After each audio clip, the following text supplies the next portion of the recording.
तर स्वागत आपलं सर्वांचं आजच्या एका नवीन व्हिडिओमध्ये. तर बघा, लाडक्या बहिणींसाठी मोठी खुशखबर आणि आनंदाची अपडेट आहे. जून महिन्याचा 24वा हप्ता, या हप्त्याचा वाटप जो आहे तो 15 तारखेला सुरू झाला होता. 15 तारखेला सर्व जिल्ह्यामध्ये सोबतच सर्व बँकांमध्ये जवळपास 80 ते 90% लाडक्या बहिणींना 15 तारखेलाच पैसे जमा झाले, जास्तीत जास्त मोठ्या संख्येमध्ये. त्यानंतर 16 आणि 17 तारखेला सुद्धा वाटप सुरू होता. कालच्या दिवशी सुद्धा लाडक्या बहिणींना पैसे मिळाले. आज तारीख आहे 18 जुलै. भरपूर बहिणींचे कमेंट येत होते की आज वाटप सुरू होईल का. तर मी सुद्धा दिवसभर वाट पाहिली. शेवट जेव्हा माझ्याकडे पुरावा आला तेव्हा मी तुमच्यासाठी व्हिडिओ बनवत आहे. तर आज 18 तारीख आहे. आज जवळपास 4 वाजता वाटपाला सुरुवात झालेली आहे. लाडक्या बहिणींच्या खात्यामध्ये पैसे जमा होत आहे. आज बघा, 1500 रुपये सुद्धा लाडक्या बहिणींना मिळाले आहे. आजचा पुरावा आहे 1500 रुपये आणि 3000 रुपये. 3000 रुपये सुद्धा लाडक्या बहिणींना, यापैकी काही लाडक्या बहिणींना 3000 रुपये सुद्धा आलेले आहे. त्याचा सुद्धा पुरावा आपल्याकडे आहे. लाईव्ह पुरावा मी तुम्हाला या वाटपाचा दाखवणार आहे. तर कोणत्या बहिणींना 1500 आले, कोणत्या बहिणींना 3000 आले. तर बघा, सर्वात आधी तुम्हाला या ठिकाणी लाईव्ह पुरावा जो आहे तो मी तुम्हाला ओपन करून दाखवतो. मोबाईलमध्ये जो काही मेसेज आहे तो या ठिकाणी मी तुम्हाला सर्वात आधी ओपन करून दाखवत आहे. तर बघा, या ठिकाणी तुम्ही पाहू शकता नोटिफिकेशन. बघा, तुम्हाला या ठिकाणी दिसत आहे नोटिफिकेशन. यावर बघा मी क्लिक करतो. यावर क्लिक केल्यानंतर बघा, SBI बँकेचा मेसेज, CBSBI तुम्हाला या ठिकाणी दिसत आहे. SBI बँकेचा मेसेज. तर बघा, या ठिकाणी स्पष्ट पाहू शकता DBT गव्हर्नमेंट पेमेंट 1500 रुपये क्रेडिट. आणि आजची तारीख बघा 18 जुलै 2026. 18 तारीख आजचा मेसेज आहे. पुरावा बघा या ठिकाणी दाखवला. याचा स्क्रीनशॉट मी तुम्हाला या ठिकाणी लावत आहे. लाईव्ह बघा पुरावा तुम्हाला मी दाखवलेला आहे. 1500 रुपये जमा झाले याचा. बघा, आज वाटप होणार की नाही, आज वाटप म्हणजे पैसे लाडक्या बहिणींना येतील की नाही याची मला सुद्धा गॅरंटी नव्हती.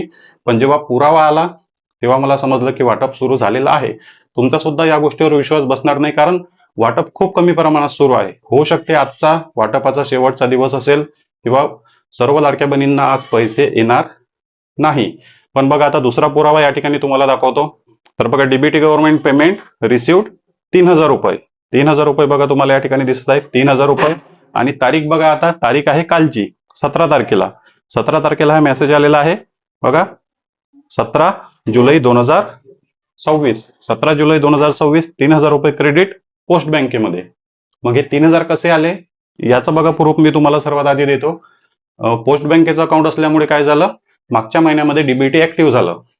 मागच्या महिन्यामध्ये या बहिणीला मे महिन्याचा हप्ता मिळाला नव्हता. मे महिन्याचा हप्ता वाटप झाला तेव्हा या बहिणीला हप्ता आला नव्हता. तेव्हा त्यांचं DBT इनॅक्टिव्ह होतं. इनॅक्टिव्ह असल्यामुळे पैसे पेंडिंग झाले. नंतर त्या बहिणीला समजलं की DBT वगैरे चेक करायला पाहिजे. पोस्टमध्ये गेल्यानंतर त्यांना समजलं की तुमचं DBT इनॅक्टिव्ह झालेलं आहे, तुमचं DBT बंद झालं. नंतर त्या लाडक्या बहिणीने त्यांचं DBT पोस्ट बँकेमधून KYC केली आणि DBT ऍक्टिव्ह करून घेतलं. तर मग आताच्या वाटपामध्ये जो जून महिन्याचा हप्त्याचा वाटप झाला, या वाटपाचे 1500 म्हणजे जून महिन्याचे 1500 मिळाले आणि मे महिन्याचे 1500, जो हप्ता पेंडिंग होता 1500 रुपये, 1500 3000 रुपये एकत्र क्रेडिट झाले. कोणत्याही बँकेमध्ये अकाउंट असेल, DBT मुळे जर पैसे थांबले असेल तर पेंडिंग लाभ 1 ते 2 महिन्यापर्यंत मिळू शकतो. पेंडिंग लाभ 1 ते 2 महिन्यापर्यंत मिळू शकतो. साम टीव्हीची बघा बातमी आहे, यामध्ये सुद्धा मेन्शन केलेलं आहे की 1500 रुपये सोबतच भरपूर लाडक्या बहिणींना 2 महिन्याचा वाटप सुद्धा झालेला आहे. साम टीव्हीची बातमी आहे, 1500 रुपये सोबत 2 महिन्याचा हप्त्याचा वाटप झालेला आहे. या महिन्यात भरपूर बहिणींना 2 महिन्याचे पैसे एकत्र मिळाले, ज्यांचं काही DBT किंवा KYC मुळे पैसे थांबलेले होते त्यामुळे.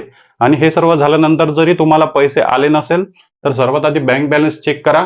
भरपूर लाडक्या बहिणींचे मेसेज आहे, कमेंट आहे की पैसे आले नाही, पैसे आले नाही. त्यामुळे तुम्हाला रिक्वेस्ट आहे, SMS जर आला नसेल तरी पण, SMS आला नसेल तर बँक बॅलन्स नक्की चेक करा. कारण मोठ्या प्रमाणात वाटप झाल्यामुळे, बँकेचं सर्व्हर डाऊन झाल्यामुळे SMS बँकेकडून पाठवले गेले नाही. बँकेकडून SMS भरपूर लाडक्या बहिणींना आले नाही, त्यामुळे त्या बहिणींना वाटते की पैसे आले नाही.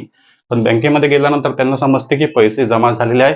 त्यामुळे तुम्हाला रिक्वेस्ट आहे की बँकेमध्ये जाऊन तुमचं बँक बॅलन्स नक्की चेक करा, किंवा ऑनलाईन पद्धतीने किंवा SMS मिस कॉल देऊन सुद्धा तुम्ही बँक बॅलन्स चेक करू शकता. तर बघा, ज्या बहिणींना 2 ते 3 दिवस पैसे आले नव्हते, आज पुन्हा वाटपाला सुरुवात झालेली आहे. तर तुम्हाला आज सुद्धा पैसे येतील, ज्या बहिणींना मिळाले नाही. आणि ज्यांना पैसे आलेलेच नाही किंवा येणारच नाही, ज्यांचे पैसे बंद झालेले आहे, तर त्या बहिणींसाठी मी हा व्हिडिओ बनवलेला आहे की पैसे कशामुळे बंद झाले, तुमचे पैसे येणार की नाही. हा व्हिडिओ नक्की पहा. चॅनलवर नवीन असाल तर व्हिडिओला लाईक आणि चॅनलला सबस्क्राईब नक्की करा. भेटूया नेक्स्ट व्हिडिओमध्ये.